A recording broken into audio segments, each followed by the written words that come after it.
Class में हमने discuss किया था लॉ ऑफ मास एक्शन और उसमें जो है वो एक फार्मूला ड्राइव किया था और वो फार्मूला जो था वो बेसिकली हम एक इक्वेशन लिए थे जो कि हाइपोथेटिकल इक्वेशन था। वो इस तरह था, गौर कीजिएगा कि ए स्मॉल ए जिसको हमने मोल कहा था इस सब्सटेंस ए का, plus small B capital B जिसमें हमने मोल कहा था सब्सटेंस बी जो का, ये बी जो है वो मोल है इस सब्सटेंस बी का, ठीक है।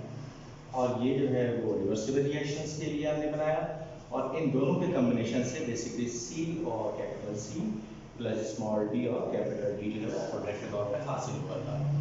फिर उसके बाद हमने क्या कहा था कि एक इसी के फॉर्मूले की मदद से हमने जो है वो लॉ ऑफ मास सेक्शंस का एक फार्मूला ड्राइव किया था और वो फार्मूला ये था कि जिसमें हमने ये कहा था कि सी, बल्कि ये कैपिटल सी के फॉर्म में लिखिएगा, कैपिटल सी स्मॉल सी फिर कैपिटल डी कॉन्सेंट्रेशन के फॉर्म में और स्मॉल डी, ठीक है।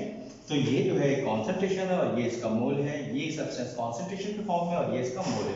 कॉन्सेंट्रेशन क्यों? क्योंकि हमने इसको स्क्वायर ब्रैकेट में शो किया है। और याद रखिएगा हमेशा प्रोडक्ट जो है वो ऊपर रखते हैं जब इनका रेशो बनाएंगे लॉ ऑफ मास सेक्शंस का फार्मूला का, हमेशा प्रोडक्ट ऊपर रखेंगे और इनका जो रिएक्टेंट्स होता है वो नीचे की तरफ होता है। लिहाजा हम इसको इस तरह लिख सकते हैं ए स्मॉल ए और बी स्मॉल बी, ठीक है। तो ये देखा, ये तो एक्चुअल में ये है क्या, ऊपर जो फॉर्म है ये आपको पता है ये प्रोडक्ट है, प्रोडक्ट। तो फिर डिनोमिनेटर की अगर हम बात करें तो ये क्या है, न्यूमरेटर में तो प्रोडक्ट है, डिनोमिनेटर में क्या है, रिएक्टेंट्स है, ठीक है। तो हम यहाँ लिख देंगे रिएक्टेंट, ठीक है, ये रिएक्टेंट्स। ओके, अब क्या होगा, ये बेसिकली हमारे पास हमने बताया था ना कि एक इक्विलिब्रियम कांस्टेंट के बराबर है जो कि हमने लिखा था के, ठीक है। और यहाँ इक्यू लिख देते हैं शॉर्ट फॉर्म में ताकि ये इक्विलिब्रियम के बराबर है, यानी सी भी लिख सकते हैं ये इक्विलिब्रियम कांस्टेंट। अब बेसिकली ये हमारे ये क्या डिजाइन करता है, डिजाइन करता है इक्विलिब्रियम कांस्टेंट, ठीक है, इक्विलिब्रियम कांस्टेंट, ठीक है। तो ये इसको डिजाइन करता है। तो ये जो हमने last time law of mass section के अंदर जो फार्मूला ड्राइव किया था ये वो है। और इसमें याद रखिएगा हर बार में जब आप रेशो बनाते हैं तो प्रोडक्ट हमेशा जो है न्यूमरेटर का हिस्सा होता है और जो रिएक्टेंट्स है वो हमेशा किसी भी रेशो के अंदर डिनोमिनेटर का फॉर्म हिस्सा होता है, ठीक है। तो ये एक जनरल सा फार्मूला हमने लॉ ऑफ एक्शन इसी को यूज करते हैं। अब देखिए बात ये है कि लास्ट टाइम हमने चूंकि ये हाइपोथेटिकल, हमें नहीं पता कि ये सब्सटेंस क्या है और इसके मोल कितने हैं, डी सब्सटेंस किस जाहिर करता है ए और बी सब्सटेंस किस को जाहिर कर रहा होता है। यहाँ तो हमने कैलकुलेट किया कुछ भी हो सकता है और मोल जो है कुछ भी हो सकते हैं, लेकिन हम यहाँ अब इसको जो है प्रॉपर तरीके से इसको जो है वो एक क्वेश्चन के जरिए सॉल्व करने की कोशिश करेंगे और देखेंगे कि बेसिकली क्या इसका जो है वो यूनिट बन रहा है। तो देखिए अगर हम जानते हैं कि अगर हम ये लिखना चाहें कि हाइड्रोजन गैस, ठीक है, और क्या है आयोडीन गैस, ये दोनों गैस जब आपस में रिएक्ट करता है तो इनके रिएक्शन से आप देखें क्या बनता है, हाइड्रोजन आयोडाइड गैस की फॉर्मेशन होती है, ठीक है। अच्छा, अब चूंकि इसका एक कंडीशंस के थ्रू होती है, हमेशा 450 भी लिख सकते हैं इसको, ठीक है, 450 भी लिख सकते हैं, 445 40 अमूमन जो है टेम्परेचर में ये रिएक्ट करता होता है। अब जरा गौर कीजिए कि क्या बैलेंस केमिकल रिएक्शन है। याद रखिएगा कि जब भी हम इसको सॉल्व करेंगे और यूनिट निकालना चाहेंगे कि एक्चुअल में इक्विलिब्रियम कांस्टेंट का यूनिट क्या है, तो हमेशा याद रखिएगा कि जो आप रिएक्शन लेंगे वो हमेशा जो है वो बैलेंस होना चाहिए। अब जरा गौर कीजिए कि यहाँ 2 नंबर ऑफ हाइड्रोजन है, यहाँ आयोडीन 2 है, ठीक है ना, जबकि यहाँ हाइड्रोजन और आयोडीन जो है वो 1 है। तो लिहाजा अगर यहाँ 2 हाइड्रोजन 2 आयोडीन, एक काम करते हैं अगर हम यहाँ 2 अप्लाई करते हैं तो आपको नजर आ गया कि बैलेंस हो गई इक्वेशन किस तरह, कि देखिए ये 2 का मतलब है 2 हाइड्रोजन और 2 आयोडीन, ठीक है, कंबाइन। और यहाँ देखिए 2 हाइड्रोजन और 2 आयोडीन, तो इसका मतलब दोनों तरफ इक्वेशन जो है वो बैलेंस हो चुका है। अच्छा, अब जब दोनों इक्वेशन बैलेंस हो चुका है तो अब अगर हम इसका रेशो बनाएं, देखिए अब हम बात करते हैं कि देखिए मोल्स कितना है हाइड्रोजन गैस के, कुछ नहीं है, तो आप देखेंगे कि आप कहेंगे भाई 1 मोल है, कुछ नहीं होता तो आपको पता है कोएफिशिएंट में 1 होता है, तो 1 मोल ऑफ हाइड्रोजन। और इसी तरह आयोडीन गैस की बात करें तो 1 मोल ऑफ आयोडीन गैस हम शो कर दे रहे हैं 1, ये 1 मोल ऑफ हाइड्रोजन जब 1 मोल ऑफ आयोडीन गैस के साथ कंबाइन होता है तो इन दोनों के कॉम्बिनेशन से जो हमें मिलता है 2 mole of hydrogen iodide gas मिलता है। क्योंकि ये गैसेस हालत में होता है तो चलिए इसको हमने गैसेस फॉर्म में लिख दिया, इसकी जो है फिजिकल अपीयरेंस लिख दिया हमने, ये गैसेस है। तो अब हमने क्या किया कि ये एक रिएक्शन शो किया और उसके बाद इसको जो है हमने बैलेंस भी कर दिया। अच्छा, अब अगर हम इसको जो है कंबाइन करते हैं या इसको का रेशो बनाते हैं कि प्रोडक्ट का रेशो और रिएक्टेंट्स के रेशो जिसको इक्विलिब्रियम कांस्टेंट के फॉर्म में लिखेंगे वो क्या होता है। तो देखिए सबसे पहले अगर हम बात करते हैं ये देखिए HI क्या है, ये हाइड्रोजन आयोडाइड, इसकी कॉन्सेंट्रेशन न्यूमरेटर में रखेंगे और ये 2 जो है मोल है, और मोल हमेशा आपको पता है पावर के फॉर्म में होता है इस तरह, ठीक है। ओके, अब हमेशा याद रखिएगा प्रोडक्ट को हमेशा ऊपर रखते हैं और रिएक्टेंट्स क्या है ये है। अगर इसकी मोल की बात करते हैं तो देखिए अगर हम इसको इस तरह लिखना चाहें कि कॉन्सेंट्रेशन के फॉर्म में, तो हाइड्रोजन गैस 1 मोल और आयोडीन गैस 1 मोल, ठीक है। और ये हमारे पास चूंकि जाहिर सी बात है इन दोनों का रेशो जो है एक कांस्टेंट के बराबर होता है जिसको हम कहते हैं इक्विलिब्रियम कांस्टेंट, हमने इसको K लिख दिया, ठीक है। और चले EQ शॉर्ट फॉर्म में लिख दिया, शो करेगा इक्विलिब्रियम कांस्टेंट। अच्छा, अब यहाँ हम 1 लिखें ना लिखें फर्क नहीं पड़ता, तो आपको पता है कुछ नहीं होता तो पता है पावर 1 ही बराबर होता है, चाहे तो लिख दें चाहे तो ना लिखें फर्क नहीं पड़ता। लेकिन एक बात, हर हाल में रिएक्शंस को बैलेंस होना चाहिए और इसका जो प्रोडक्ट है वो न्यूमरेटर में लिखिएगा और इनका जो रिएक्टेंट्स है वो हमेशा डिनोमिनेटर में शो कीजिएगा। अब हम क्या करना चाह रहे हैं इसकी वजह से, हम बेसिकली इक्विलिब्रियम कांस्टेंट का यूनिट मालूम करना चाह रहे हैं कि एक्चुअल में अगर हम किसी इक्वेशन का यूनिट फाइंड करना चाहें तो क्या होगा। देखिए मैंने आपको बताया था कॉन्सेंट्रेशन का जो यूनिट होता है वो क्या होता है, मोल पर डीएम क्यूब में होता है उसका यूनिट, ठीक है, ये होता है, या हम लिख सकते हैं मोल पर लीटर।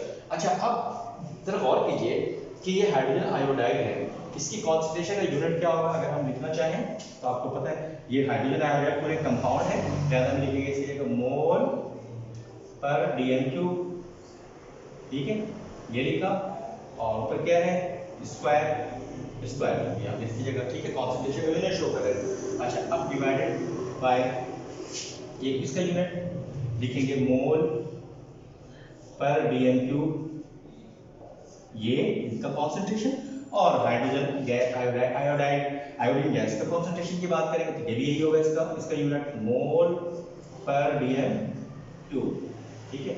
और ये हमारे पास जो है वो एक इक्विलिब्रियम कांस्टेंट, ठीक है। अच्छा, अब चाहे इसको हम अगर राइट में बजाय हम इस तरह लिख लें लेफ्ट में तो फर्क कोई नहीं पड़ता, क्योंकि आपको पता है इसको राइट में लिखें या लेफ्ट में लिखें दोनों एक दूसरे के इक्वल तो हम इस तरह लिख सकते हैं, ठीक है। आप जरा गौर कीजिए, मोल पर डीएम क्यूब स्क्वायर है, ये मोल पर डीएम क्यूब, मोल पर डीएम क्यूब, क्या करें इसको। देखिए स्क्वायर का मतलब क्या है, देखिए स्क्वायर का मतलब ये है कि हमारे पास हम क्या करेंगे कि इस 2 टाइम्स लिखा हुआ है मोल पर डीएम क्यूब एक 1 टाइम, इसको सेपरेट कर देते हैं, अगेन लिख लीजिए मोल पर डीएम क्यूब, इनको हमने ब्रेक कर दिया। उसूल मैथ्स का तो यही होता है, लॉ ऑफ एक्सपोनेंशियल, कि अगर बेस सिमिलर हो तो पावर ऐड कर सकते हैं, यहाँ 1 लिखेंगे दोबारा स्क्वायर आ जाएगा, लेकिन ये है हमने आपको समझाने के लिए आसानी के लिए इस तरह हम इनको सेपरेट कर दिया। और नीचे डिनोमिनेटर जो कुछ है डिनोमिनेटर में उसको वैसे लिखिए, मोल पर डीएम क्यूब, मोल पर डीएम क्यूब, ठीक है, ये लिख दिया आपने। अच्छा, अब सब देखिए क्या चीज कैंसिल हो रहा है, अगर कैंसिल होगा तो कैंसिल करेंगे, देखिए ये एक जैसा कैंसिल और ये एक जैसा कैंसिल, तो एक्चुअल में हमारे पास इसका यूनिट क्या आया, नो यूनिट, भाई यूनिट तो कुछ भी नहीं आया, लिहाजा इसका मतलब ये हुआ, देखिए अगर हम इस रिएक्शन को यूज करेंगे और इसका यूनिट कैलकुलेट करेंगे तो इसका यूनिट जो है वो कोई नहीं, नो यूनिट। लेकिन ऐसा जरूरी नहीं है कि हर रिएक्शन का यूनिट जो है वो एक जैसा हो, हर रिएक्शन का यूनिट जो है वो डिफरेंट आता है और होता है। तो लिहाजा अभी हमने हाइड्रोजन आयोडाइड बनाया है with the help of hydrogen gas और आयोडीन गैस, और अगर हमने इसको लॉ ऑफ मास के फॉर्मूले में यूज करने के बाद इसका यूनिट कैलकुलेट करें तो पता चला नो यूनिट। तो चलिए एक दूसरे रिएक्शंस की बात करते हैं, इसके बाद हम दूसरी रिएक्शंस की बात करके यूनिट निकालने की कोशिश करते हैं, जरा देखें कि क्या होता है वहाँ। देखिए अब हम बात करते हैं जी नाइट्रोजन गैस, ठीक है, और इसके साथ हाइड्रोजन गैस अगर रिएक्ट कराते हैं तो इन दोनों के रिएक्शन से ये हमें बनेगा क्या, NH3। मैंने लास्ट टाइम बताया था ना हाइड्रो प्रोसेस में नाइट्रोजन की जो प्रिपरेशन होती है वो बेसिकली इस फॉर्मूले से हम इसको कैलकुलेट करते हैं। तो आप जरा गौर कीजिए कि हाइड्रोजन गैस नाइट्रोजन गैस और हाइड्रोजन गैस आपस में कंबाइन होता है तो अमोनिया गैस की फॉर्मेशन होती है। अब अगर हम इसकी जो है वो इक्विलिब्रियम कांस्टेंट की यूनिट फाइंड करना चाहें इस रिएक्शन के हिसाब से तो कैसे निकालेंगे। देखिए मैंने आपको बताया था कि क्या होगा, सबसे पहले इस रिएक्शंस को आपने बैलेंस करना है। तो बैलेंस कैसे करें? देखिए 2 नाइट्रोजन 2 हाइड्रोजन अमोनिया गैस, ठीक है। 1 नाइट्रोजन यहाँ है, यहाँ 2 नाइट्रोजन है, इसका मतलब चलेगी इसको तो हम 2 बना सकते हैं। अगर हम यहाँ 2 यूज करते हैं तो क्या होगा? देखिए 2 नाइट्रोजन हो गया, लेकिन हाइड्रोजन कितना होगा? 2 को 3 से मल्टीप्लाई करें, 2 3 जा 6 हाइड्रोजन हो जाता है। इसका मतलब ये हुआ कि नाइट्रोजन तो यहाँ बैलेंस्ड है, लेकिन हाइड्रोजन जो है वो इंक्रीज होगी, जबकि यहाँ हाइड्रोजन कितना है? 2। जब 2 से 3 से मल्टीप्लाई करें प्रोडक्ट में तो हाइड्रोजन कितना है? 6। तो यहाँ पे 6 होना चाहिए। तो चलिए इसको 6 बनाने के लिए यहाँ अगर हम 3 यूज करते हैं तो क्या हो गया? तो देखिए 3 to the 6। तो अब देख रहे हैं कि यहाँ हाइड्रोजन बैलेंस, नाइट्रोजन पहले बैलेंस हो चुका था। तो ये हमारे पास जो है वो एक ऐसा रिवर्सिफिकेशन है कि जिसको हमने बैलेंस भी कर दिया। अच्छा, अब आइए जरा हम इसको सॉल्व करते हैं कि देखें कि क्या होता है। देखिए सबसे पहले हम ये करते हैं कि प्रोडक्ट को हम जो है न्यूमरेटर में शो करते हैं। तो देखिए हमने लिखा NH3 और इनका मोल क्या है? 2, पावर के फॉर्म में आ गया, ठीक है, ये लिख दिया। इधर आइए, नाइट्रोजन कॉन्सेंट्रेशन, नाइट्रोजन पावर क्या है? कुछ भी नहीं, चाहे तो मत लिखना चाहे छोड़ दे। इधर आइए, हाइड्रोजन की बात करें, कॉन्सेंट्रेशन ऑफ हाइड्रोजन इस तरह शो करेंगे। हाइड्रोजन का मोल कितना है? 3, या तो पावर के फॉर्म में लिख दीजिए इस तरह, ठीक है। और ये बेसिकली किसके बराबर है? आप यहाँ लिख दीजिए KEQ, ठीक है। अब हमने क्या किया कि इसको जो है वो एक फॉर्मूले में यूज कर दिया, जो फॉर्मूला हमने पहले ड्राइव किया था लॉ ऑफ मास एक्शन का, जिसमें प्रोडक्ट हमेशा न्यूमरेटर में और ये हमेशा डिनोमिनेटर में, ठीक है। और इनका जो मोल होता है हमेशा पावर के फॉर्म में होता है। और इन सब्सटेंस को अमूमन हम स्क्वायर ब्रैकेट में लिखते हैं ताकि ये इसके कॉन्सेंट्रेशन को डिनोट करता है। अच्छा, अब आइए जरा हम इसको कैलकुलेट करने लगे हैं। देखिए जी, ammonia gas concentration unit mole पर डीएम क्यूब लिख देते हैं, मोल पर डीएम क्यूब, ठीक है। और इसका क्या है जी? चलिए इसी ब्रैकेट को कर देते हैं। इसमें क्या है? स्क्वायर, इस तरह लिख दिया हमने। नीचे आ जाइए, क्या है ये? नाइट्रोजन गैस है। क्या यूनिट होगा इसका मोल कंसंट्रेशन का? वही है मोल पर डीएम क्यूब, ठीक है। ये 1 टाइम है, 1 टाइम लिख दीजिए। इधर आइए, हाइड्रोजन गैस, इसकी कंसंट्रेशन की, इसको मोल की बात करते हैं, यानी कि अगर हम यूनिट की बात करते हैं इस कंसंट्रेशन की तो होगा मोल पर डीएम क्यूब, लेकिन पावर कितना है? 3, ठीक है, ये हो गया। अच्छा, अब क्या करें? अच्छा, अब देखिए, अब होगा क्या हमारा? अब होगा ये कि इसमें कुछ चीजें कैंसिल होंगी। कैसे कैंसिल होंगे जरा गौर करते हैं। देखिए ये 1 है और ये 2 है, होगा क्या? होगा ये कि हम इसको इस तरह सेपरेट कर सकते हैं जिस तरह हमने ऊपर सेपरेट किया था, ठीक है। और हम इसको इस तरह भी कर सकते हैं कि देखिए ये 1 जो है ये किससे कैंसिल हो गया, तो यहाँ 1 बच गया। अब आइए देखते हैं ऊपर क्या बच रहा है हमारे पास। देखिए न्यूमरेटर में हमारे पास जो है वो 1 ये बच गया, मोल पर डीएम क्यूब, ठीक है। 1 बच गया, तो 2 था ऊपर और ये एक साथ कैंसिल हो गया, तो 1 ये यूनिट तो बच गया। अच्छा, ये कैंसिल हो चुका है। यहाँ क्या और जरा गौर करते हैं। देखिए यहाँ ये हमारे पास जो बच रहा है, लिखेंगे मोल पर डीएम क्यूब, ऊपर क्या है? क्यूब, ठीक है। इस तरह इसको लिखेंगे। अब जरा इसको आगे फर्दर सॉल्व करने की कोशिश करेंगे, देखिए क्या होगा। देखिए ये स्क्वायर क्यूब फॉर्म में, इसको हम चाहे तो इस तरह लिख लेते हैं आसानी के लिए। के कंसंट्रेशन इसका क्या है? इक्विलिब्रियम कांस्टेंट, मोल पर डीएम क्यूब, ये लिखा हमने, डिवाइडेड बाय, देखिए ये क्यूब लिखा हुआ है, हम क्या इसको इस तरह लिख सकते हैं, मोल पर डीएम क्यूब 1 टाइम और मोल पर डीएम क्यूब स्क्वायर, ठीक है। स्क्वायर लिखेंगे, याद रखेंगे ये स्क्वायर है। कैसे? इसलिए ये 3 है ना, पावर 3 है, इनको हम ब्रेक करेंगे। यहाँ पावर 1 है, यहाँ 2 कर देंगे, तो base similar multiply power add हो जाएगा, 2 + 1 मिलके ऑटोमेटिक 3 हो जाएगा। लेकिन क्या होगा, इससे फायदा ये होगा कि देखिए ये इसके साथ कैंसिल हो गया, कैंसिल कर दिया हमने, तो इक्विलिब्रियम कांस्टेंट का यूनिट यहाँ क्या बना? देखिए अब क्या है, ऊपर कुछ नहीं, 1 हो गया। यहाँ देख लीजिए, अब यहाँ ये होगा कि देखें ये लिखेंगे मोल पर डीएम क्यूब स्क्वायर, ठीक है। यहाँ तक आ गए। अच्छा, अब होगा क्या, जरा गौर करते हैं। देखिए होगा ये कि जब हम इस 2 को इस पे अप्लाई करेंगे तो ये हो जाएगा 1 मोल स्क्वायर, ठीक है। और ये हो जाएगा डीएम क्यूब 3 to the 6, यहाँ तक पहुँच गए हम, ठीक है। अच्छा अब क्या करें, अब देखिए जब ये ऊपर जाएगा तो क्या होगा, जरा गौर कीजिए।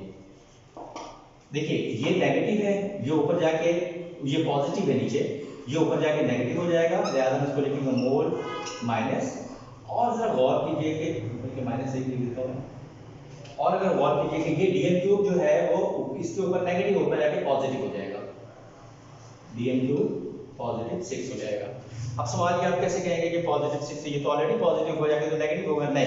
देखिए डिवाइड में जब ये इसके साथ ऊपर जाएगा तो यहाँ ये क्या होगा कि ये इसके साथ माइनस में आ जाएगा। अब जब ये ऊपर जाएंगे, फ्रैक्शन खत्म करेंगे, ऊपर जाएगा तो ये माइनस में आ जाएगा, और ये -6 होगा, ऊपर जाके पॉजिटिव 6 हो जाएगा। तो लिहाजा इस तरह हम इसको चाहें तो लिख सकते हैं। तो देखा आपने कि जब हम इस रिएक्शन को यूज कर रहे हैं और इससे यूनिट हम बना रहे हैं या फाइंड करना चाह रहे हैं, तो इसका यूनिट बहरहाल ये आ रहा है कि मोल -2 dn6। इस तरह हम इसके यूनिट को कैलकुलेट करते हैं, किसी भी रिवर्सिबल रिएक्शंस को शो करते हैं। तो अब इसका तरीकाकार यही होता है कि जिसमें प्रोडक्ट हमेशा याद रखिएगा, न्यूमरेटर और रिएक्टेंट्स को डिनोमिनेटर में रखते हैं और उसके बाद इस तरह सॉल्व करते हैं, तो आसानी से हमें यूनिट निकल आता है। आपने देखा कि पिछला जब हमने लिया था हाइड्रोजन गैस और आयोडीन गैस और हाइड्रोजन आयोडाइड बनाया था, तो इस तरह कैलकुलेट किया था, तो वहां यूनिट जो है वो क्या था, मोल यूनिट। और जब इस रिएक्शन को यूज करें तो यहाँ बहरहाल ये यूनिट आ रहा है। तो याद रखिएगा कि डिफरेंट केमिकल रिएक्शन में यूनिट डिफरेंट होता है। तो ये आज का टॉपिक था जिसमें हमने आपको समझाया कि इस तरह हम जो है केमिकल इक्विलिब्रियम कांस्टेंट को यूज करते हैं और इसके यूनिट को किस तरह जो है वो यूज करके कैलकुलेट